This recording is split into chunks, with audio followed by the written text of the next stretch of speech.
भारत और कनाडा के बीच जो एक डिप्लोमेटिक विवाद चल रहा है, उस विवाद के बारे में अब तक आपने बहुत कुछ सुना होगा।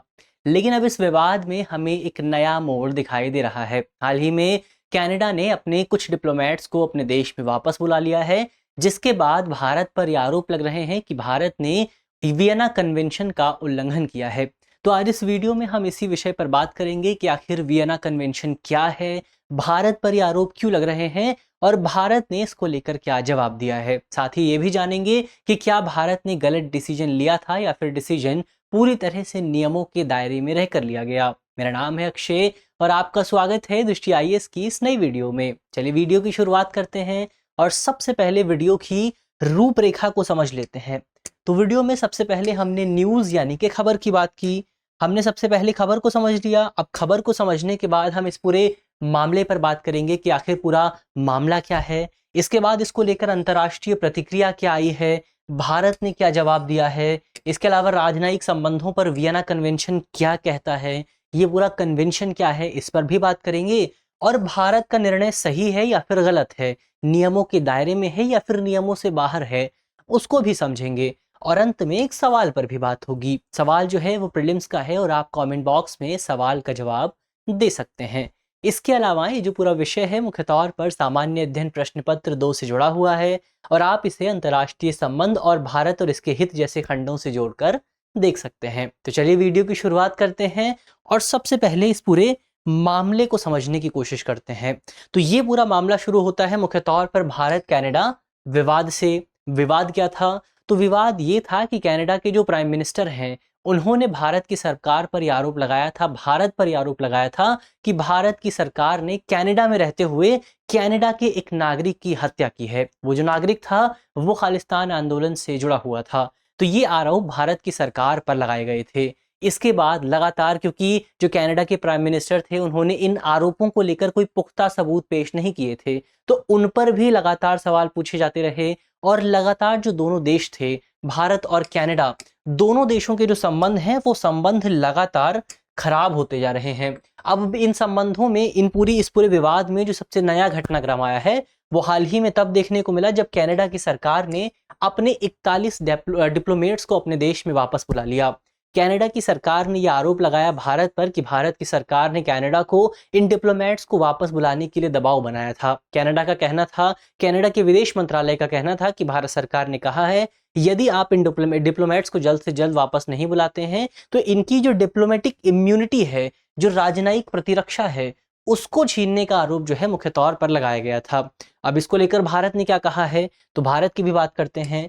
तो भारत का कहना है कि भारत ने मुख्य तौर पर कनाडा के साथ जो राजनयिक मामला है, जो डिप्लोमेटिक जो स्ट्रेंथ है, उसमें पैरिटी की बात की है, उसमें समानता की बात की है। यानी कि भारत का कहना है कि दोनों देशों में जो राजनयिक कर्मी हैं, जो डिप्लोमेटिक जो लोग हैं, जो डिप्लोमेट्स हैं, उनकी संख्या बराबर होनी चाहिए। जैसे अगर आप वर्तमान समय में कनाडा में देखेंगे तो तकरीबन 20 डिप्लोमेट्स कनाडा में नियुक्त हैं। तो ऐसे में अब भारत में डिप्लोमेट्स की जो संख्या है कनाडा के, वो थोड़ी ज़्यादा थी, 60 के आसपास थी। तो भारत का कहना है कि इस संख्या को बराबर लाया जाए। तो अगर भारत के 20 डिप्लोमेट कनाडा में मौजूद हैं तो भारत में भी कनाडा के 20 डिप्लोमेट ही होने चाहिए, ऐसा भारत का कहना है। तो इतनी ही संख्या में कनाडाई जो राजनयिक हैं उन्हें होना चाहिए, ये भारत ने कहा है।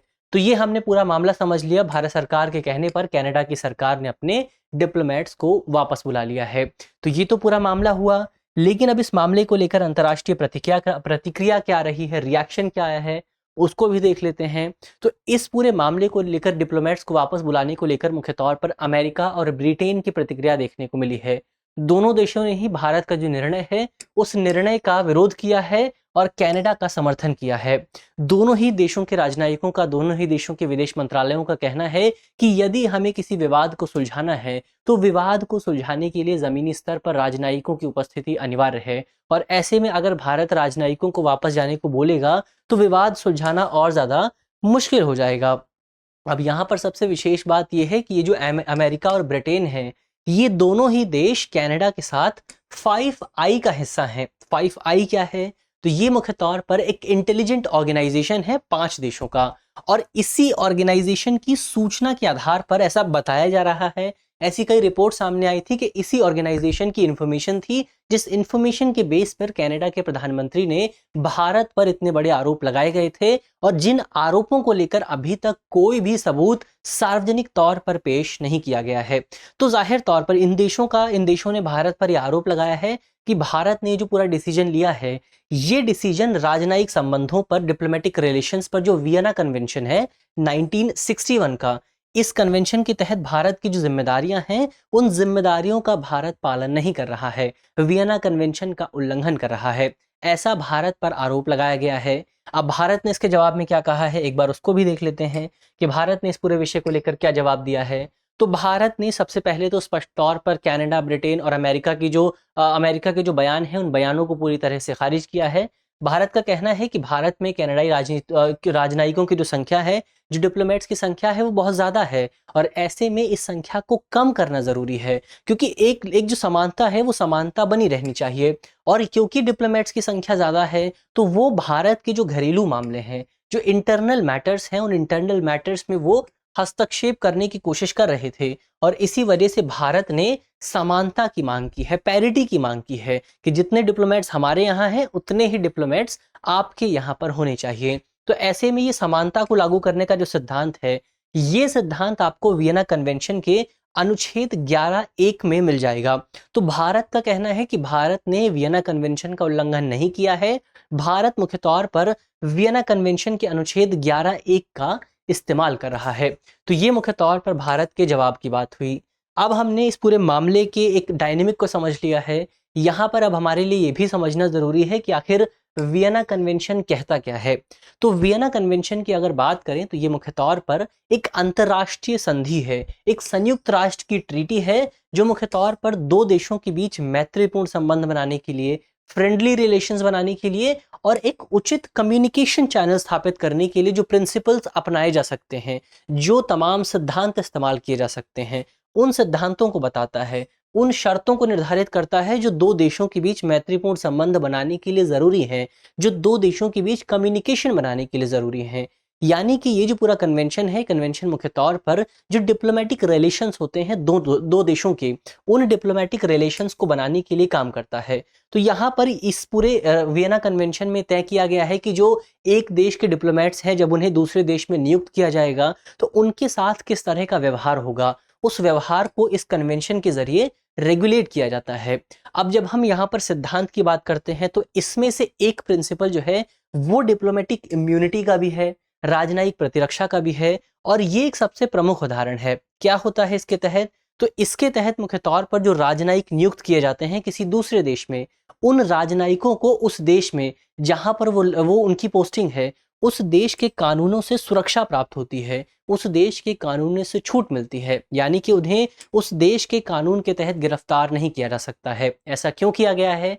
ऐसा इसलिए किया गया है ताकि जो राजनयिक हैं, जो डिप्लोमेट्स हैं, वो बिना किसी डर के, बिना किसी भय के काम कर सकें, बिना किसी धमकी के काम कर सकें।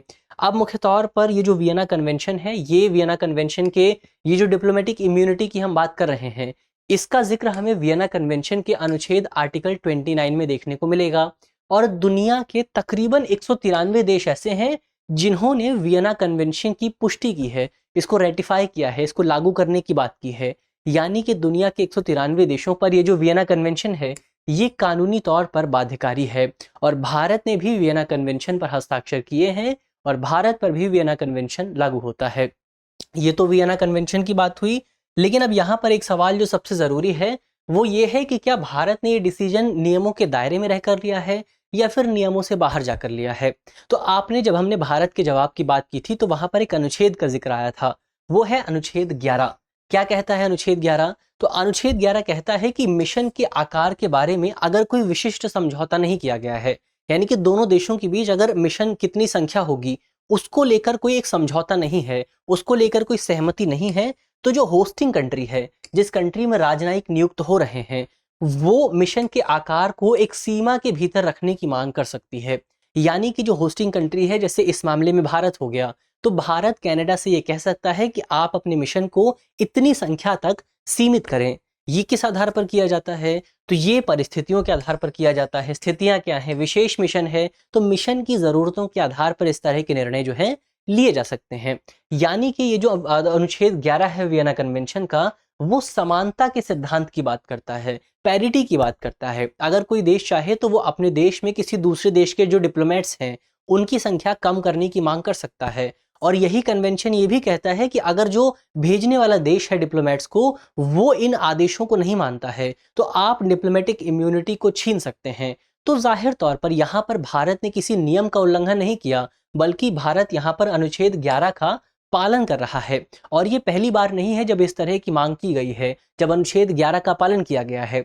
इससे पहले साल 2017 में रूस और अमेरिका द्वारा, वही अमेरिका जो वर्तमान समय में भारत पर इस पूरे वियना कन्वेंशन के उल्लंघन का आरोप लगा रहा है, अमेरिका ने भी साल 2017 में रूस के इस पूरे समझौते का इस्तेमाल किया था। अमेरिका ने भी रूस को ये कहा था कि आप अपने डिप्लोमेट्स की संख्या को कम करिए। इसी पूरे अनुच्छेद का इस्तेमाल करते हुए रूस ने भी इसी अनुच्छेद का इस्तेमाल करते हुए अमेरिका से ये कहा था कि आप भी हमारे देश में डिप्लोमेट्स की संख्या को कम करिए। तो ऐसे में भारत ने किसी भी नियम का जो है उल्लंघन नहीं किया है। भारत पर इस तरह के जो आरोप हैं वो पूरी तरह से बेबुनियादी हैं। अब हम आगे बढ़ते हैं और अंत में इस पूरे विषय से जुड़े एक सवाल को भी देख लेते हैं। आज का जो हमारा सवाल है वो मुख्य तौर पर प्रीलिम्स का है और आप कमेंट बॉक्स में सवाल का जवाब दे सकते हैं। आज का हमारा सवाल है कि निम्नलिखित में से कौन सा देश राजनयिक संबंधों पर वियना कन्वेंशन का हिस्सा नहीं है? तो हमारे ऑप्शन है, option A Bharat, option B America, option C Canada या फिर ऑप्शन डी इनमें से कोई नहीं। यहाँ पर जो सबसे विशेष बात है वो है नहीं। नहीं को ध्यान में रखिएगा, आप इस सवाल को आसानी से हल कर सकते हैं।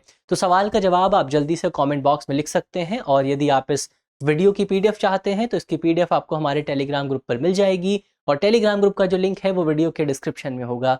तो ग्रुप से जुड़ना बिल्कुल भी ना भूलें। मिलते हैं आपसे अगले वीडियो में, तब तक के लिए स्वस्थ रहिए, ख्याल रखिए, पढ़ते रहिए और धन्यवाद।